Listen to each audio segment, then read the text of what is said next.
Assalamualaikum warahmatullahi wabarakatuh. Kali ini materi yang akan kita simak adalah teks berita. Diharapkan kepada siswa untuk menyimak baik-baik karena di akhir video nanti kalian akan diminta mempertanggungjawabkan hasil simakan tersebut. Pembahasan kita yang pertama yaitu mengenai pengertian teks berita. Pernahkah kalian mendengar atau menonton suatu informasi yang berkaitan dengan suatu peristiwa? Jika iya, itulah yang disebut dengan berita. Lalu, apa sih yang dimaksud berita? Berita adalah suatu informasi berupa fakta yang disampaikan oleh seseorang baik melalui media cetak atau elektronik dengan bahasa yang singkat, padat, dan jelas. Pembahasan selanjutnya adalah unsur-unsur berita. Unsur-unsur berita terdiri dari 5W plus 1H atau dalam bahasa Indonesia disebut adik Simba, yang berupa apa, di mana, kapan, siapa, mengapa, dan bagaimana. Sekarang kita akan berbicara mengenai 5W plus 1H. Yang pertama yaitu what, peristiwa apa yang terjadi, misalnya padatnya pelabuhan Merak. Yang kedua unsur wu, siapa yang mengalami peristiwa, misalnya truk-truk pengangkut barang non-sembako. Selanjutnya yaitu where, di mana peristiwa terjadi, misalnya di pelabuhan Merak. Selanjutnya yaitu when, kapan peristiwa itu terjadi, misalnya 10 hari menjelang Lebaran. Kemudian why, mengapa peristiwa itu terjadi, misalnya karena adanya larangan melintas bagi truk non-sembako pada tanggal yang telah ditentukan.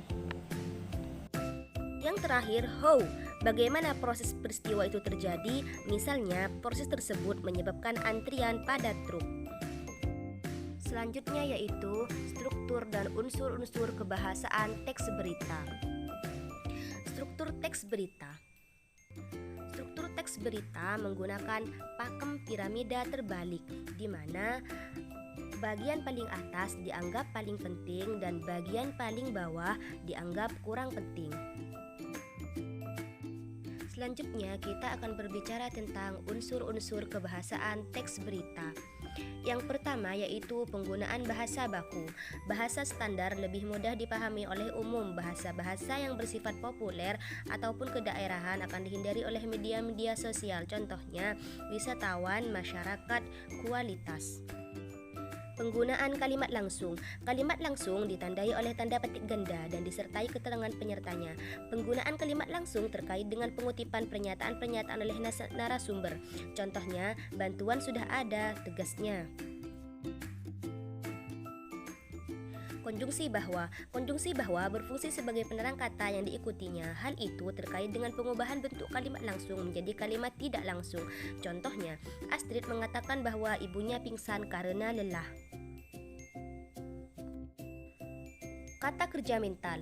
Kata kerja mental berkaitan dengan kegiatan dari hasil pemikiran. Kata-kata yang dimaksud antara lain memikirkan, membayangkan, berasumsi, berkesimpulan, dan sebagainya. Contoh, polisi berkesimpulan bahwa korban diculik orang terdekat. Keterangan tempat dan waktu. Penggunaan keterangan tempat dan waktu sebagai konsekuensi perlunya kelengkapan unsur berita yang mencakup unsur kapan dan di mana. Contoh, sekitar pukul 12.45 WITA, PMI telah sampai di Bandara Ngurah Rai.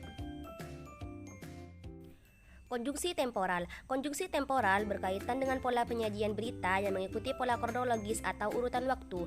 Konjungsinya antara lain sejak, setelah, awalnya, akhirnya, dan sebagainya. Contoh, setelah mendapat laporan, polisi kemudian menuju ke tempat kejadian perkara. Terima kasih telah menonton video ini. Selanjutnya, kepada semua siswa ditugaskan untuk mempertanggungjawabkan hasil simakan yang telah disimak dari tadi. Berdasarkan bahan simak yang telah Anda simak, kerjakan soal di bawah ini. Selamat mengerjakan. See you next time. Saya Fitriatus Solihah mohon undur diri. Assalamualaikum warahmatullahi wabarakatuh.